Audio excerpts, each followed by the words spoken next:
Nombre chapitre 13. Les 12 espions envoyés en Canaan. L'Éternel parla à Moïse et dit: Envoie des hommes pour explorer le pays de Canaan que je donne aux enfants d'Israël.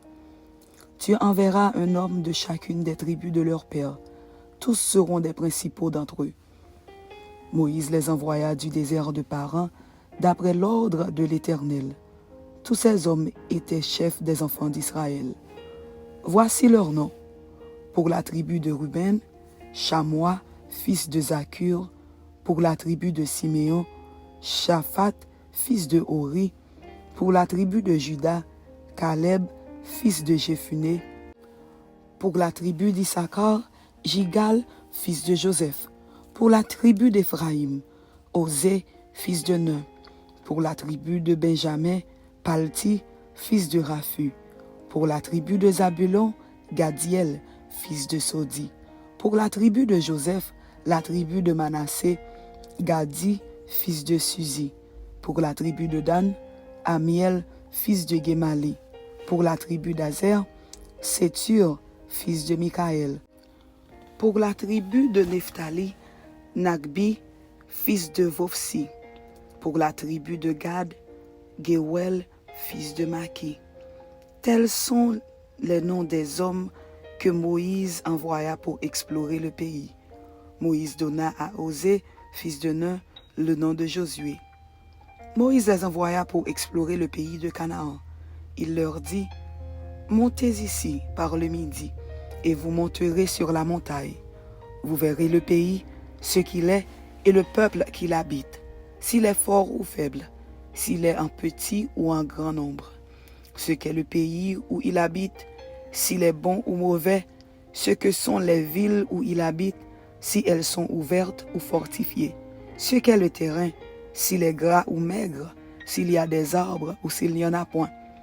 Ayez bon courage et prenez des fruits du pays. C'était le temps des premiers raisins. Ils montèrent et ils explorèrent le pays depuis le désert de Tsin jusqu'à Rehob sur le chemin de Hamath. Ils montèrent par le midi et ils allèrent jusqu'à Hébron où étaient Aïman, Sheshaï et Talmaï, enfants d'Anak. Hébron était bâti 7 ans avant Tsoan, en Égypte. Ils arrivèrent jusqu'à la vallée d'Escol où ils coupèrent une branche de vigne avec une grappe de raisin qu'ils portèrent à deux au moyen d'une perche. Ils prirent aussi des grenades et des figues. On donna à ce lieu le nom de vallée d'Escol à cause de la grappe que les enfants d'Israël y coupèrent. Ils furent de retour de l'exploration du pays au bout de 40 jours. À leur arrivée, ils se rendirent auprès de Moïse et d'Aaron et de toute l'assemblée des enfants d'Israël à Kadès dans le désert de Paran. Ils leur firent un rapport ainsi qu'à toute l'assemblée et ils leur montrèrent les fruits du pays. Voici ce qu'ils racontèrent à Moïse. Nous sommes allés dans le pays où tu nous as envoyés. À la vérité, c'est un pays où coule le lait et le miel, et en voici les fruits. Mais le peuple qui habite ce pays est puissant. Les villes sont fortifiées, très grandes. Nous y avons vu des enfants d'Anak. Les Amalécites habitent la contrée du Midi. Les Étiens, les Jébusiens et les Amoréens habitent la montagne. Et les Cananéens habitent près de la mer et le long du Jourdain. Caleb fit taire le peuple qui murmurait contre Moïse. Il dit: Montons, emparons-nous du pays, nous y serons vainqueurs.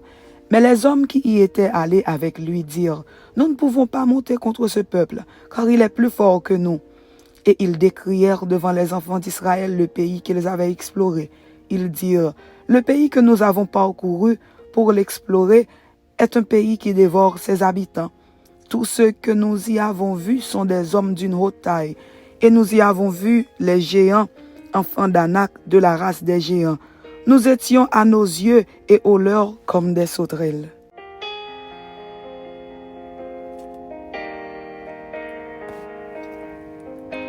Nombre chapitre 14.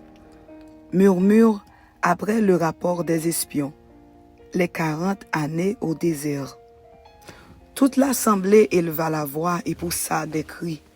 Le peuple pleura pendant la nuit. Tous les enfants d'Israël murmurèrent contre Moïse et Aaron, et toute l'assemblée leur dit, « Que ne sommes-nous morts dans le pays d'Égypte, ou que ne sommes-nous morts dans ce désert? Pourquoi l'Éternel nous fait-il aller dans ce pays où nous tomberons par l'épée, où nos femmes et nos petits-enfants deviendront une proie? Ne vaut-il pas mieux pour nous retourner en Égypte? » Et ils se dirent l'un à l'autre, « Nommons un chef et retournons en Égypte. » Moïse et Aaron tombèrent sur leur visage en présence de toute l'assemblée réunie des enfants d'Israël. Et parmi ceux qui avaient exploré le pays, Josué, fils de Nun, et Caleb, fils de Jephunnée, déchirèrent leurs vêtements et parlèrent ainsi à toute l'assemblée des enfants d'Israël. « Le pays que nous avons parcouru pour l'explorer est un pays très bon, excellent. Si l'Éternel nous est favorable, il nous mènera dans ce pays et nous le donnera. C'est un pays où coule le lait et le miel. Seulement, ne soyez point rebelles contre l'Éternel et ne craignez point les gens de ce pays, car ils nous serviront de pâture. Ils n'ont plus d'ombrage pour les couvrir. L'Éternel est avec nous. Ne les craignez point. » Toute l'assemblée parlait de les lapider lorsque la gloire de l'Éternel apparut sur la tente d'assignation devant tous les enfants d'Israël. Et l'Éternel dit à Moïse, « Jusqu'à quand ce peuple me méprisera-t-il? Jusqu'à quand ne croira-t-il pas en moi, malgré tous les prodiges que j'ai faits au milieu de lui? Je le frapperai par la peste et je le détruirai. Mais je ferai de toi une nation plus grande et plus puissante que lui. » Moïse dit à l'Éternel, « Les Égyptiens l'apprendront, eux du milieu desquels tu as fait monter ce peuple par ta puissance, et ils le diront aux habitants de ce pays. Ils savaient que toi, l'Éternel, tu es au milieu de ce peuple, que tu apparais visiblement, toi, l'Éternel, que ta nuée se tient sur lui, que tu marches devant lui le jour dans une colonne de nuée et la nuit dans une colonne de feu. Si tu fais mourir ce peuple comme un seul homme, les nations qui ont entendu parler de toi diront, « L'Éternel n'avait pas le pouvoir de mener ce peuple dans le pays qu'il avait juré de lui donner. C'est pour cela qu'il l'a égorgé dans le désert. Maintenant, que la puissance du Seigneur se montre dans sa grandeur, comme tu l'as déclaré en disant, « L'Éternel est lent à la colère et riche en bonté. Il pardonne l'iniquité et la rébellion, mais il ne tient point le coupable pour innocent, et il punit l'iniquité des pères sur les enfants jusqu'à la 3e et la 4e génération. Pardonne l'iniquité de ce peuple, selon la grandeur de ta miséricorde, comme tu as pardonné à ce peuple depuis l'Égypte jusqu'ici. » Et l'Éternel dit, « Je pardonne, comme tu l'as demandé, mais je suis vivant, et la gloire de l'Éternel remplira toute la terre. Tous ceux qui ont vu ma gloire et les prodiges que j'ai faits en Égypte et dans le désert, qui m'ont tenté déjà 10 fois, et qui n'ont point écouté ma voix, tous ceux-là ne verront point le pays que j'ai juré à leur père de leur donner. Tous ceux qui m'ont méprisé ne le verront point. Et parce que mon serviteur Caleb a été animé d'un autre esprit et qu'il a pleinement suivi ma voix, je le ferai entrer dans le pays où il est allé, et ses descendants le posséderont. Les Amalécites et les Cananéens habitent la vallée.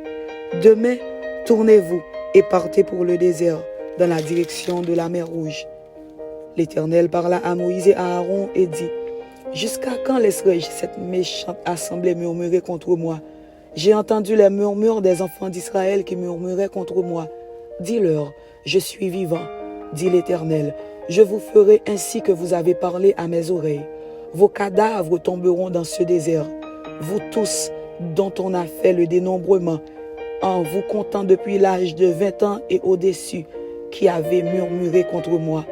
Vous n'entrerez point dans le pays que j'avais juré de vous faire habiter, excepté Caleb, fils de Jephunnée, et Josué, fils de Nun. Et vos petits-enfants, dont vous avez dit, ils deviendront une proie, je les y ferai entrer, et ils connaîtront le pays que vous avez dédaigné. Vos cadavres, à vous, tomberont dans le désert, et vos enfants paîtront 40 années dans le désert, et porteront la peine de vos infidélités, jusqu'à ce que vos cadavres soient tous tombés dans le désert. De même que vous avez mis 40 jours à explorer le pays, vous porterez la peine de vos iniquités 40 années, une année pour chaque jour, et vous saurez ce que c'est que d'être privé de ma présence. Moi, l'Éternel, j'ai parlé. Et c'est ainsi que je traiterai cette méchante assemblée qui s'est réunie contre moi. Ils seront consumés dans ce désert, ils y mourront. Les hommes que Moïse avait envoyés pour explorer le pays et qui à leur retour avaient fait murmurer contre lui toute l'assemblée en décriant le pays, ces hommes qui avaient décrié le pays moururent frappés d'une plaie devant l'Éternel. Josué, fils de Nun, et Caleb, fils de Jephné, restèrent seuls vivants parmi ces hommes qui étaient allés pour explorer le pays. Ils se levèrent de bon matin et montèrent au sommet de la montagne, en disant, « Nous voici, nous monterons au lieu dont a parlé l'Éternel, car nous avons péché. » Moïse dit, « Pourquoi transgressez-vous l'ordre de l'Éternel? Cela ne réussira point. Ne montez pas, car l'Éternel n'est pas au milieu de vous. Ne vous faites pas battre par vos ennemis, car les Amalécites et les Cananéens sont là devant vous, et vous tomberiez par l'épée. Parce que vous vous êtes détournés de l'Éternel, l'Éternel ne sera point avec vous. » Ils s'obstinèrent à monter au sommet de la montagne, mais l'arche de l'alliance et Moïse ne sortirent point au milieu du camp. Alors descendirent les Amalécites et les Cananéens qui habitaient cette montagne. Ils les bâtirent et les taillèrent en pièces jusqu'à Horma. Amen. C'était Nombre chapitre 13 et Nombre chapitre 14. Que Dieu vous bénisse. Amen.